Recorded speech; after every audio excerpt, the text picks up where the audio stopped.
मुजफ्फरनगर शहर के town hall मैदान में सामाजिक न्याय क्रांति मोर्चा के तत्वाधान में सामाजिक न्याय सम्मेलन में अतिथि के रूप में शामिल हुए पूर्व केंद्रीय मंत्री डॉक्टर संजीव बलियान ने बड़ी बेबाकी से भाजपा राज में बढ़े भ्रष्टाचार को स्वीकार किया है। उन्होंने कहा कि केंद्र और प्रदेश में भाजपा की सरकार आने के बाद घोटालों, नौकरी में चलने वाला पैसा और बड़े भ्रष्टाचार पर तो अंकुश लगा है, लेकिन थानों और तहसीलों में भ्रष्टाचार को बढ़ावा मिल गया है। पूर्व मंत्री बलियान ने कहा कि यदि जरूरी हुआ तो वह अपनी सरकार के होते हुए इस भ्रष्टाचार के खिलाफ संघर्ष करने में पीछे नहीं रहेंगे। सम्मेलन का आयोजन सामाजिक न्याय क्रांति मोर्चा एवं भाजपा नेता इंजीनियर देवेंद्र कश्यप द्वारा किया गया था। पूर्व केंद्रीय राज्य मंत्री डॉक्टर संजीव बलियान ने कहा कि सामाजिक न्याय एवं सामाजिक समरसता के लिए आरक्षण का प्रावधान रखा गया है। आरक्षण की व्यवस्था में संविधान निर्माता डॉक्टर भीमराव अंबेडकर का विशेष सहयोग रहा।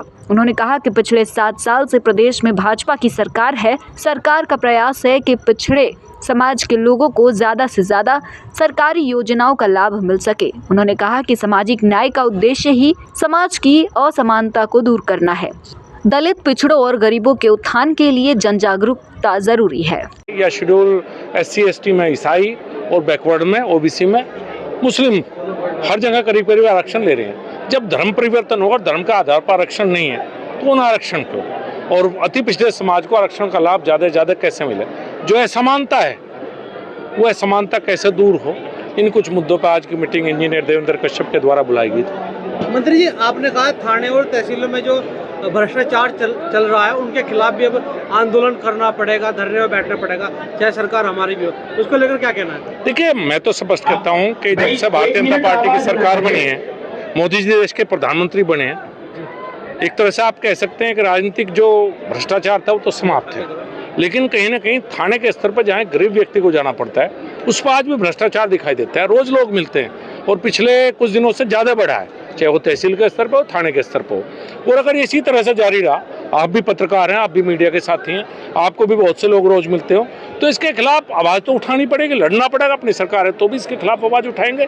ऊपर तक आपके माध्यम से ऊपर आवाज़ जाएगी। अगर मुजफ्फरनगर में थानों में भ्रष्टाचार है तो मैं आपके माध्यम से लखनऊ पहुंचाऊंगा। अधिकारियों को तो कह चुके, अब जब कहने के बाद भी अगर कोई नहीं सुधरेगा तो लड़ाई एकमात्र विकल्प बचता है। बाबा साहब के मामले में तमाम संगठन विरोध प्रदर्शन कर रहे हैं और केंद्रीय गृह मंत्री का इस्तीफा की मांग कर रहे हैं। अगर पूरी क्लिप किसी ने 1.5 मिनट की सुनी हो तो नहीं कर सकता। आदरणीय गृह मंत्री ने कहा था कि बाबा साहब का अपमान कांग्रेस ने किया, मंत्री पद से उन्होंने हटाया, उन्होंने राजनीतिक रूप से उनको कमजोर किया। भारतीय जनता पार्टी ने हमेशा बाबा साहब को सम्मान दिया है, उनके स्मारक बनवाए हैं, लेकिन अगर क्लिप काट के आप मेरी भी बीच में चलाएंगे तो उसने कहीं ना कहीं समस्या पैदा होगी।